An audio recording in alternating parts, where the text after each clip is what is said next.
ഹരിശ്രീ ഗണപതായ നമഃ.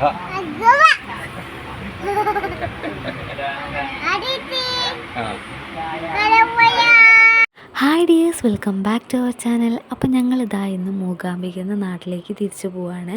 അപ്പോൾ രാവിലെ തന്നെ ഒന്ന് കുളിച്ച് അമ്പലത്തിൽ കയറി തൊഴുതിട്ട് പോകാമെന്ന് വിചാരിച്ചിട്ട് അങ്ങനെ ഇറങ്ങിയതാണ്.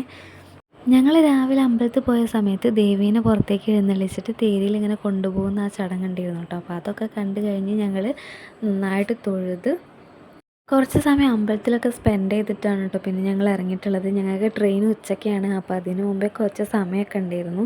അപ്പോൾ അതൊക്കെ കഴിയുന്നതിൻ്റെ മാക്സിമം അമ്പലത്തിൽ തന്നെ സ്പെൻഡ് ചെയ്തിട്ടുണ്ട് കേട്ടോ. അങ്ങനെ അത് കഴിഞ്ഞിട്ട് ഞങ്ങളെല്ലാവരും ചായ കുടിക്കാൻ വേണ്ടിയിട്ട് ഇറങ്ങിയതാണ്. ഞങ്ങളുടെ എല്ലാവരുടെയും 3 കൊല്ലത്തെ കാത്തിരിപ്പാണ് ഇവിടെ അവസാനിക്കുന്നത്. എന്തായാലും വന്ന കാര്യങ്ങളൊക്കെ നല്ല ഭംഗിയായിട്ട് കഴിഞ്ഞതിൻ്റെ സന്തോഷം എല്ലാവർക്കും ഉണ്ടായിരുന്നു കേട്ടോ. അങ്ങനെ അവിടെയുള്ള പശുവിന് കുറച്ച് പഴമൊക്കെ വാങ്ങി കൊടുത്ത് നിൽക്കുന്ന സമയത്താണ് കേട്ടോ അവിടെ കുറച്ച് കുരങ്ങന്മാരെ കണ്ടത്. പിന്നെ അവൻ്റെ കാര്യം പറയണ്ട, പിന്നെ കുറച്ച് നേരത്തേക്ക് കുരങ്ങൻ്റെ കഥകളൊക്കെ തന്നെയായിരുന്നു കേട്ടോ.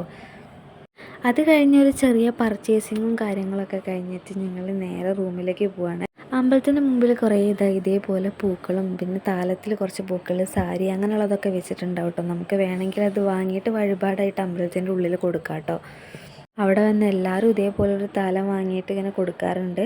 അങ്ങനെ റൂമിൽ പോയിട്ട് ഞങ്ങൾ ബാഗൊക്കെ എടുത്തിട്ട് ഞങ്ങൾ പിന്നെ ബസ് കയറി കേട്ടോ. ബസ് കയറി പകുതി എത്തിയപ്പോൾ കണ്ട കാഴ്ചയാണ് കേട്ടോ ഇത് എന്താണെന്നൊന്നും അറിയില്ല. ഇതിലൊരാൾ വന്ന് ബസ്സിൻ്റെ ഉള്ളിൽ വന്നിട്ട് പ്രസാദവും കാര്യങ്ങളൊക്കെ തന്നിട്ടുണ്ടായിരുന്നു. അങ്ങനെ ഞങ്ങൾ മൂകാംബിക റെയിൽവേ സ്റ്റേഷനിലെത്തി. അവിടെ കുറച്ച് നേരം പോസ്റ്റ് ചെയ്യുന്നു കേട്ടോ. പിന്നെ ഞങ്ങൾ ട്രെയിൻ വന്നു.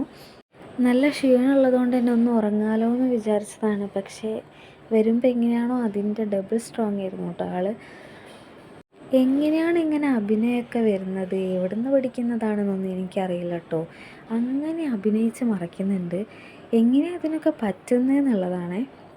ഞങ്ങളൊരു സമയത്ത് വിറപ്പിച്ച് നിർത്തിയ ആളാണ് ഇപ്പം അവൻ്റെ മുമ്പിൽ അവൻ്റെ ഒരു ഫ്രണ്ടിനെ പോലെ കളിക്കുന്നത്. എന്നെയൊക്കെ ഒറ്റ നോട്ടത്തിൽ വിറപ്പിച്ച് നിർത്തിയ ആൾ തന്നെയാണോ ഇത് എന്നുള്ളത് പലപ്പോഴും എനിക്ക് തോന്നിയിട്ടുണ്ട്. ഹരിശ്രീ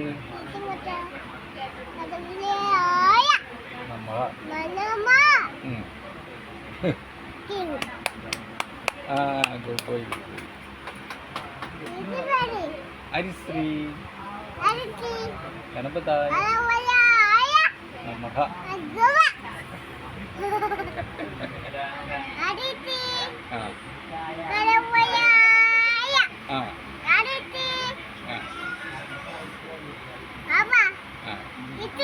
ഹരിശ്രീ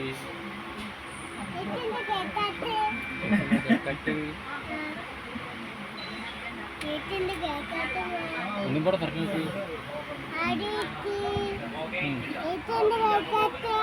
ബാക്കി ഫുള്ള് പറയും. ക്ഷീണം കൊണ്ട് തന്നെ ബാക്കിയുള്ള വീഡിയോസൊന്നും ഞാൻ എടുത്തിട്ടില്ല കേട്ടോ. അപ്പോൾ നെക്സ്റ്റ് വീഡിയോയിൽ കാണാം. Thank you, by.